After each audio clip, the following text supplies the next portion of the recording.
अस्सलाम वालेकुम स्टूडेंट्स। पिछले वीक मैंने आप लोगों को एक असाइनमेंट दी थी। कुछ स्टूडेंट्स ने इंस्टाग्राम पे मुझे मैसेजेस किए थे, कुछ ने पूछा था, फिर मैंने आप लोगों की असाइनमेंट्स देखी तो मुझे अंदाज़ा हो रहा था कि अभी चीज़ें क्लियर नहीं हैं।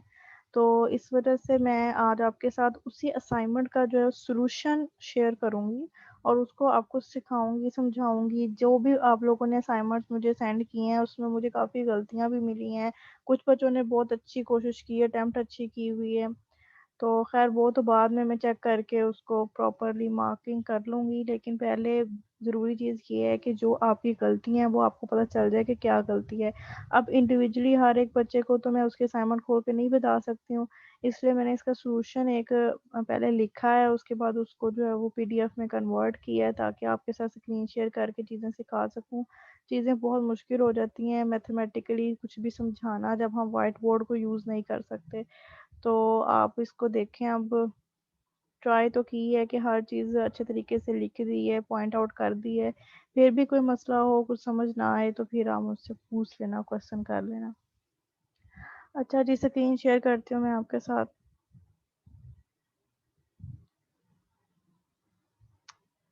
हाँ जी, ये हमारे पास क्वेश्चंस हैं, उनका सॉल्यूशन है। आपको याद होगा फर्स्ट क्वेश्चन जो उस असाइनमेंट का था वो यही था। ये जो ब्लू कलर से लिखा है ब्लू बॉल पॉइंट से, तो ये क्वेश्चन है और उसके साथ उसका सॉल्यूशन को मैंने डिफाइन किया है। ये सिर्फ समझाने के लिए है इतना, ठीक है। आपको अगर क्वेश्चंस आते हैं, अभी तो कोई पता नहीं है पेपर किस हिसाब से होते हैं और किस तरीके से जो है वो आपके एमसीक्यूज बेस्ड पेपर होता है या शॉर्ट क्वेश्चन और लॉन्ग क्वेश्चन वाला सिलसिला होता है। खैर अगर एमसीक्यूज वगैरह में भी इस तरह की कोई कोडिंग आती है तो आप इस तरीके से उसका जो सॉल्यूशन फाइंड आउट कर सकते हैं।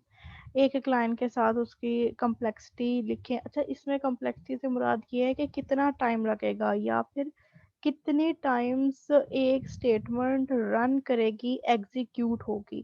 इस चीज़ को हमने देखना होता है। जब हमें प्रोग्राम की समझ आ जाती है कि इसकी फ़लाँ स्टेटमेंट इतनी दफ़ा रन होनी है, फ़लाँ स्टेटमेंट इतनी दफ़ा रन होनी है, तो हम सारी स्टेटमेंट जितनी भी दफ़ा रन होती है उनको आपस में ऐड कर लेते हैं। ऐड करने के बाद हमारे पास एक कलेक्टिवली फंक्शन तैयार हो जाता है। हम उसके अंदर कोई भी वैल्यू पुट करते हैं तो हमारे पास आंसर आ जाता है उसके फंक्शन के अकॉर्डिंग। ठीक हो गया? अब जब फंक्शन के अकॉर्डिंग हमारे पास आंसर आता है तो उससे हमें पता चल जाता है कि इसकी जो अपर बाउंड फंक्शन है या इसकी अपर बाउंड कॉम्प्लेक्सिटी है जिसको हम बिग ओ कहते हैं, वो क्या होगी। फिर हम उसको ऑर्डर ऑफ दैट थिंग जो है वो लिख दिया जाता है। अब जैसे ये अगर हम मिसाल लेते हैं, क्वेश्चन है आपका। अब n की वैल्यू हमने एंटर करनी है। जो सी आउट की स्टेटमेंट है 1 टाइम चलेगी, सी इन करवाएँगे 1 टाइम रन करेगी। अब एन की वैल्यू आप चाहे 10 एंटर कर दें, चाहे 20 एंटर कर दें। लेकिन ये जो इफ की स्टेटमेंट है ये 1 टाइम्स ही चलेगी। हम मॉडुलस लेंगे 2 के साथ n को अंदर रखेंगे, 2 से डिवाइड करेंगे, जो भी रिमाइंडर बचेगा उसको चेक किया जाएगा कि क्या वो 0 के बराबर है या फिर नहीं है। अगर वो 0 के बराबर आ जाएगा, कंडीशन ट्रू हो जाएगी तो इवन की स्टेटमेंट चल जाएगी, अदरवाइज ओड की चल जाएगी।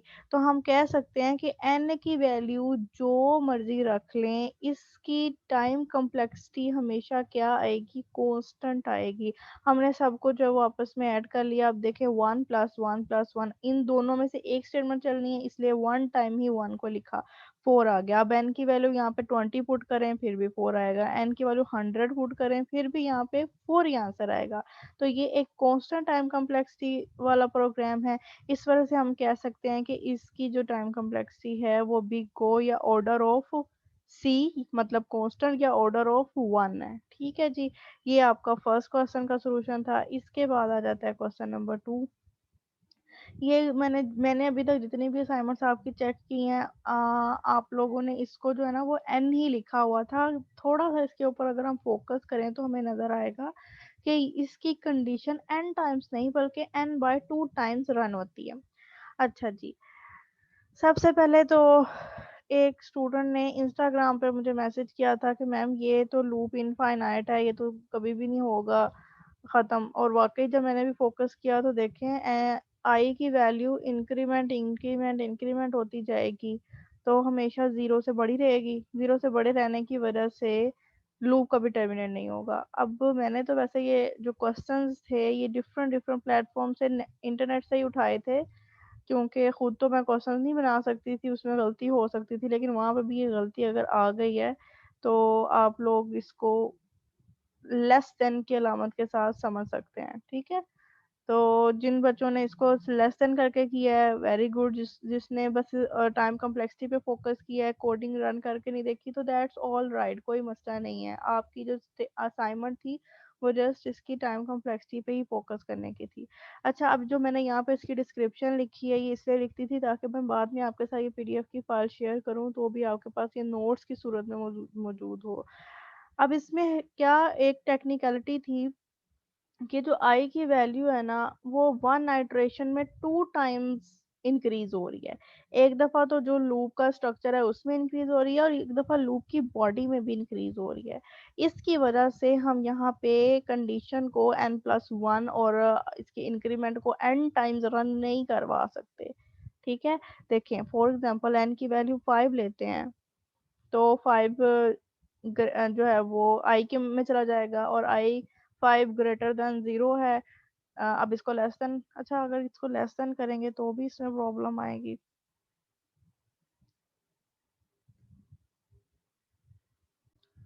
तो बेटा इसका सोल्यूशन फिर अब यही है कि हम इसको अपने हिसाब से मॉडिफाई कर लें क्वेश्चन को। आप इसको ग्रेटर देन ही रहने दें, यहाँ पे जो है वो प्लस प्लस की जगह पे क्या कर लें, माइनस माइनस, ठीक है। अगर आप इसको माइनस माइनस कर लेंगे तो इसको समझना ज़्यादा आसान हो जाएगा, हमारी जो एक कोडिंग की सेंस है वो डिस्टर्ब नहीं होगी, ठीक है। बाकी तो हमने इसकी कॉम्प्लेक्सिटी को ही देखना है कि स्टेटमेंट कितनी दफ़ा रन होती है। अच्छा अब देखें जी, इसको भी मैं कर देती हूँ ग्रेटर देन, फिर इसको पढ़ भी लेंगे। अच्छा जी, अब इसमें क्या हो रहा है, इसको मैं सेव एक मिनट बंद कर दिया। अच्छा जी, इसमें अब देखें क्या हो रहा है कि आई की वैल्यू अगर हम एन की वैल्यू अगर हम 5 लेते हैं, 5 जाता है आई के अंदर तो 5 ग्रेटर देन 0। अब 5 के लिए ये स्टेटमेंट रन होगी, फिर उसके बाद आई की वैल्यू माइनस माइनस हो जाएगी, ये सारा चलेगा, आई की वैल्यू माइनस होगी, क्या रह जाएगी 4। फिर इस लूप को रन करने के बाद फर्स्ट टाइम तो सी आउट में आ जाएगा 5, यहाँ पे लिख ही लेते हैं। बहुत मसला है, वाइट बोर्ड यूज़ करता हो ना इंसान क्लास में तो ये चीज़ें ज़्यादा अच्छे से समझ आएँ। अब ये मैं बना लेती हूँ वही पुराने वाला तरीका, ये मेरा आई का जो है वो बॉक्स बन गया और यहाँ पे सबसे पहले जो एन की वैल्यू 5 थी तो आई में भी वही स्टोर हो जाएगी इस स्टेटमेंट की वजह से। फिर अब 5 ग्रेटर देन 0 है, कंडीशन ट्रू होगी, कंडीशन के ट्रू होने की वजह से यहाँ पे आके सी आउट हो जाएगा 5। फर्स्ट टाइम 5 सी आउट हो गया और आई की वैल्यू क्या हो जाएगी 4। अब आई की वैल्यू एक दफ़ा यहाँ पे कम हुई, उसके बाद जब इसको रन करने के बाद वो इस जगह पे जाएगा, इस डिक्रीमेंट पे जाएगा तो आई की वैल्यू क्या हो जाएगी 3 हो जाएगी। समझ आई बात की। तो इससे क्या हमें नज़र आ रहा है कि आई की वैल्यू एक आइट्रेशन में 2 दफ़ा कम हो रही है, ठीक हो गया। अब यहाँ पे इंक्रीज की जगह पे हम लोग डिक्रीज का लफज लिख लेंगे, ठीक है। अच्छा इसी तरीके से ये जो स्टेटमेंट है ये अब किसके लिए कंडीशन जो है वो चेक की जाएगी 3 के लिए, 3 ग्रेटर देन 0, ओके। दोबारा यहाँ आएंगे, आई की वैल्यू सी आउट होगी 3, माइनस होगी क्या रह जाएगी 2, फिर ऊपर जाएगी क्या रह जाएगी 1, 1 ग्रेटर देन 0। अब यहाँ पे क्या रिप्रेजेंट होगा 1। तो हमें नजर आ रहा है कि आई जोन सा है उसकी वैल्यू 2 दफा डिक्रीज होने की वजह से हमारे पास ये स्टेटमेंट n+1 टाइम एग्जीक्यूट नहीं कर रही है, बल्कि कोई इस तरह का हिसाब है कि डिवाइड हो रहा है वो n से, n की जो भी वैल्यू हम रखते हैं उससे तकरीबन जो सा है वो डिवाइड बाय 2। जब 5 डिवाइडेड बाय 2 करें तो क्या आंसर आएगा जी हमारे पास 2.5। तो इसको हम अप्रोक्सीमेटली कह लेंगे 3। तो हम कह सकते हैं कि तकरीबन तकरीबन जो सी है ना वो n/2 के ऊपर फोकस करती हुई हमारे पास इसकी टाइम कॉम्प्लेक्सिटी आ रही है। अब क्या करेंगे जी, इस सब को मैं क्लियर कर देती हूँ, ठीक है। हम क्या करेंगे, जब भी कोई इस तरह का काम होगा हम यहाँ पे हर एक की जो है वो टाइम कॉम्प्लेक्सिटी लिखेंगे, ये 1 में है, ये हम कहेंगे n/2 टाइम चलेगा, ये भी n/2 टाइम्स चलेगा। इसको आप n/2 प्लस 1 भी लिख सकते हैं, ठीक है स्टूडेंट्स? क्योंकि कंडीशन ने तो एक दफ़ा दोबारा भी चेक होना है, अब वो आपकी मर्ज़ी है, एट द एंड आपके पास रिज़ल्ट जो है ना वो वही आना है, ठीक है? अगर हम इसको n/2 ही रहने देते हैं, इन सब को बाद में ऐड करते हैं, हमारे पास कुछ इस तरह का फंक्शन बन जाएगा, ये 4 टाइम है, 4 n/2 आ जाएगा, 2 2 से कैंसल हो जाएगा, 4 से कैंसल होगा, 2 रह जाएगा, 2n प्लस 1। या फिर अगर यहाँ पे प्लस 1 लगाना चाहते हैं, तो यहाँ पे 2 आ जाएगा जी एट द एंड। 2n+2। अब होगा क्या, बेसिकली हम कहेंगे कि इसमें ऑर्डर ऑफ कौन सा यूज हो रहा है, कौन सा फंक्शन यूज हो रहा है जी, हमारे पास ऑर्डर ऑफ n की टाइम कॉम्प्लेक्सिटी इस्तेमाल होगी इस एक फंक्शन के लिए। जिन बच्चों ने इसको लिखा हुआ था, सिंपली n किया हुआ था, ठीक है, उनका आंसर ठीक है, लेकिन उनका मेथड ठीक नहीं होगा, ठीक है? तो इसकी टाइम कॉम्प्लेक्सिटी n में ही आएगी। देखिए अब कुछ फंक्शंस होते हैं जिनकी टाइम कॉम्प्लेक्सिटी 2n आती है, तो भी हम उसको लिखते हैं कि ऑर्डर ऑफ n है। कुछ फंक्शन जिस तरह अब ये आ रहा है n/2 में आ रही है, ठीक है? लेकिन इसको भी हम क्या लिखेंगे, बिग ओ n या ऑर्डर ऑफ n। क्यों? क्योंकि इसके अंदर यूज n वाला फंक्शन हो रहा है। n वाले फंक्शन को हम कहते हैं ये हमारा लीनियर फंक्शन है। अब ये लीनियर फंक्शन मैंने क्यों कहा है, इसके लिए आपको पिछली वीडियोस देखनी पड़ेंगी। जिन बच्चों ने देखी है उनको मेरी बात समझ में आ गई होगी कि मैं लीनियर फंक्शन क्यों कह रही हूँ। अच्छा जी, अब इसको थोड़ा सा रीड कर लेते हैं, इसमें जो जो गलती होगी तो मैं अभी यहाँ पे ठीक कर दूंगी। The condition I greater than 0 should run n times या फिर n+1 टाइम्स, ठीक है? इसको ऐसे करना चाहिए था, but as we focus on the value of I, so it's clear that for one iteration of the loop the value of I is increased। अब यहाँ पे क्या आएगा, decreased। अगर यहाँ पे हम माइनस माइनस लगाते हैं तो, ठीक है, तो डिक्रीज 2 टाइम्स, 2 दफा डिक्रीज हो रही है। Therefore the condition I greater than 0 will run half of the n, that is n/2। इसलिए हम यहाँ पे n/2 को इस्तेमाल कर रहे हैं। ठीक हो गया स्टूडेंट्स? अब ये इसमें कोई मसला रह गया हुआ तो फिर आप लोग मुझे बता देना, क्वेश्चन कर लेना, लेकिन मेरे ख्याल में इतनी चीजें क्लियर हो गई होंगी आपके लिए। इसके बाद है जी, अपलोड करने से पहले मैं इसको ठीक कर दूंगी आपके गूगल क्लासरूम पे जब इसको अपलोड करूंगी। अच्छा जी, इसके बाद आ जाता है हमारा क्वेश्चन नंबर 3। क्वेश्चन नंबर 3 में क्या है,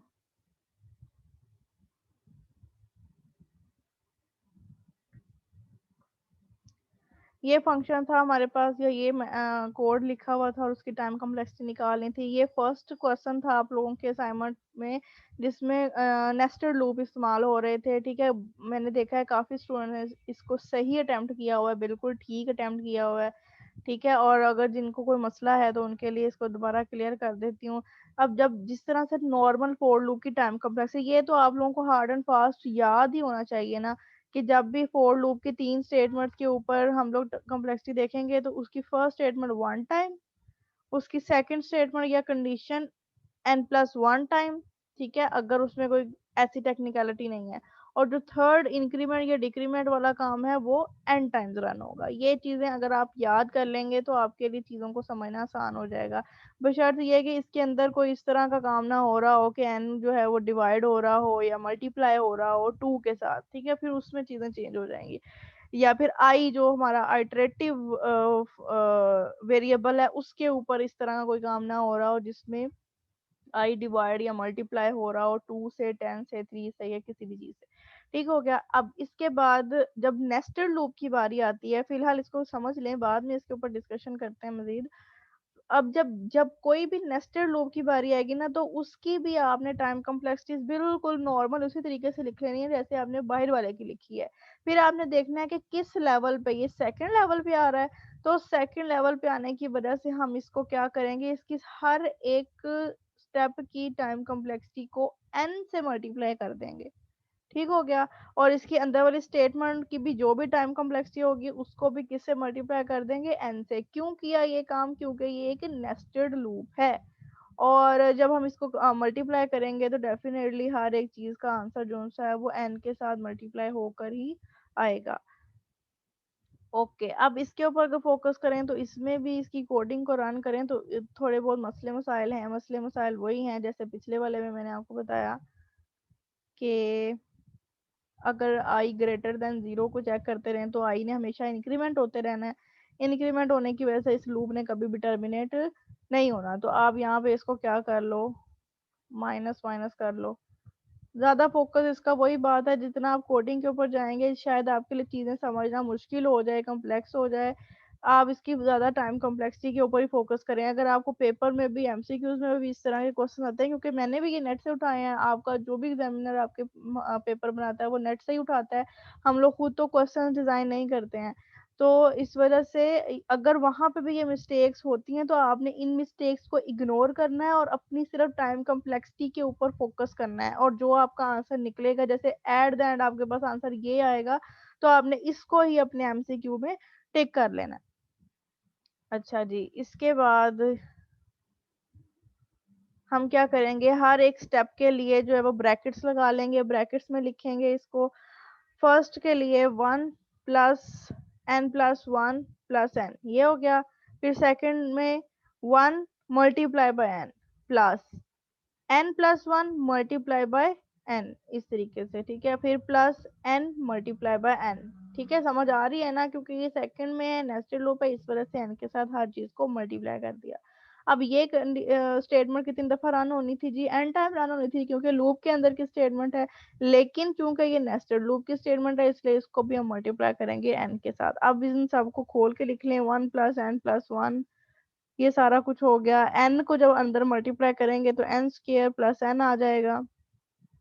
n को n से मल्टीप्लाई किया n² आ गया, n को n से मल्टीप्लाई किया n² आ गया।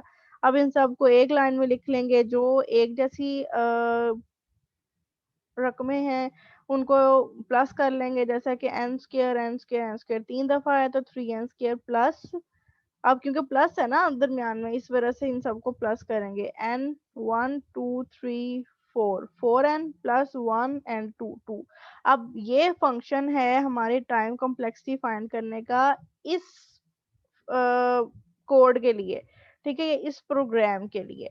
लेकिन इसके अंदर जो हमारे पास फंक्शन बन रहा है, मेन अपर बाउंड बन रही है, वो क्या बन रही है जी, n²। तो हम कहेंगे the time complexity is order of n²। और ये हमारा कौन सा फंक्शन होता है, ये हमारा क्वाड्रेटिक फंक्शन होता है।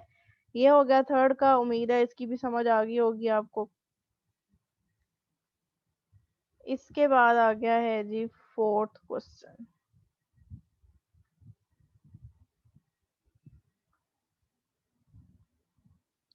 फोर्थ क्वेश्चन में क्या है जी, इसमें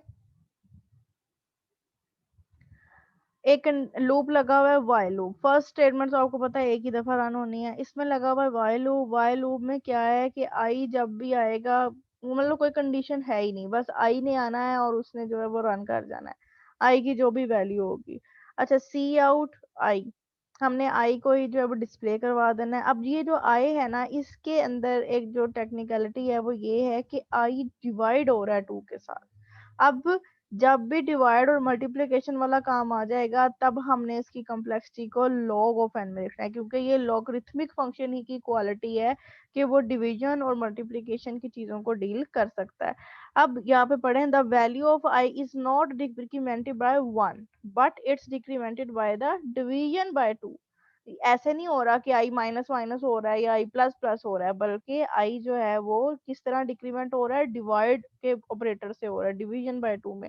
therefore its function will become log of 2, sorry log base 2 of n, ठीक है। अब इसकी बेस वगैरह के चक्करों में फिलहाल ना पड़ेंगे, इसकी बेस हमने 10 रखनी है कि 2 रखनी है। सिंपल सिंपल डिवाइड बाय 2 है तो log ऑफ 2 ही आएगा, लेकिन हम उसको लिखते या नोमिनेट नहीं करते हैं। अच्छा जी, अब इसकी वजह से हमें अंदाजा हो गया कि ये लूप जो सा है वो कितनी दफा चलना है जी, ये n टाइम नहीं चलना, ये n+1 टाइम नहीं चलना, ये चलना है log ऑफ n टाइम। अब अगर loop log of n time चलेगा तो उसके अंदर की स्टेटमेंट्स भी log of n times he run होंगी। इन सब को हम जो है वो लिख लेते हैं, प्लस कर लेते हैं। 3 log ऑफ n+1 आएगा, 1 इज द कांस्टेंट और 3 भी एक कांस्टेंट है, मल्टीप्लाई हो ना हो उससे हमारा गर्ज नहीं है। हमारी गर्ज है कि फंक्शन कौन सा बनता है, तो हमारे पास ये लॉगरिथमिक फंक्शन बनता है, लॉग ऑफ एन जो है ये इसका आंसर होगा। इसके बाद है जी फिफ्थ क्वेश्चन। फिफ्थ क्वेश्चन की कोई इतनी खास इसमें टेक्निकलिटी नहीं थी, बस इसको लिखने का तरीका ही था। और इसके लिखने का तरीका अब आप देखें कि अगर हम सिंपल इफ स्टेटमेंट यूज कर रहे होते इसके ऊपर, रुक जाएं, अगर हम सिंपल इफ स्टेटमेंट इसके ऊपर अप्लाई कर रहे होते तो इसको हम लिखते जी इफ जे ग्रेटर देन 23, तो ये लिख कर दो, अदरवाइज एल्स में इसको डाल देते हैं। ठीक है, तो इससे इसकी टाइम कॉम्प्लेक्सिटी जो सी है ना, वो सिर्फ और सिर्फ उसमें क्या फर्क पड़ना था, उसने +1 कर देना था। क्यों? क्योंकि 1 for this, 1 for this and 1 for this और दिस, इसमें से एक स्टेटमेंट रन हुई थी, तो ये सिर्फ और सिर्फ फर्क क्या पड़ना था, 1 इसके लिए, 1 इसके लिए और 1 इन दोनों में से किसी एक के लिए, तो ये 2 की बजाय यहाँ पे 3 आ जाना था। तो इससे हमें पता चला कि अगर हम इस फंक्शन इफ एल्स की जगह पे इस एक लाइन को ही सिर्फ और सिर्फ एग्जीक्यूट करें तो क्या होगा, एक टाइम कॉम्प्लेक्सिटी इसकी और दूसरी इस पूरी एक स्टेटमेंट की, ये एक ही दफा रन करेगी, तो ये बनेगा 2, और 2 क्या है, एक कांस्टेंट है, दैट्स वाई हम लिख सकते हैं कि इसकी टाइम कॉम्प्लेक्सिटी किस फंक्शन की है, ऑर्डर ऑफ सी या ऑर्डर ऑफ 1 की। ओके स्टूडेंट्स, फिलहाल मैं आपके साथ 5 क्वेश्चंस के सॉल्यूशंस ही शेयर कर रही हूँ।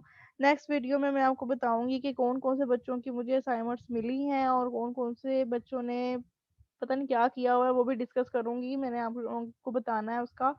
नेक्स्ट वीडियो में फिर हम इसको डिस्कस करते हैं और बाकी क्वेश्चंस को भी। कोई क्वेश्चन हो लाजमी तौर पे कर लीजिएगा, अपने ऑनलाइन सेशन में ज़रूर पार्टिसिपेट किया करें। मैंने अब आप लोगों के लिए ना रूल अप्लाई कर देना कि ऑनलाइन सेशन में जो प्रेजेंट है बस वही प्रेजेंट है, कोई नहीं माननी मैंने आप लोगों की दूसरी अटेंडेंस। टाइम से आया करें ऑनलाइन और अपनी अटेंडेंस भी लगवाया करें और बताया भी करें कि आपने क्या पढ़ा, क्या समझ आई। ओके स्टूडेंट्स, अल्लाह हाफिज़।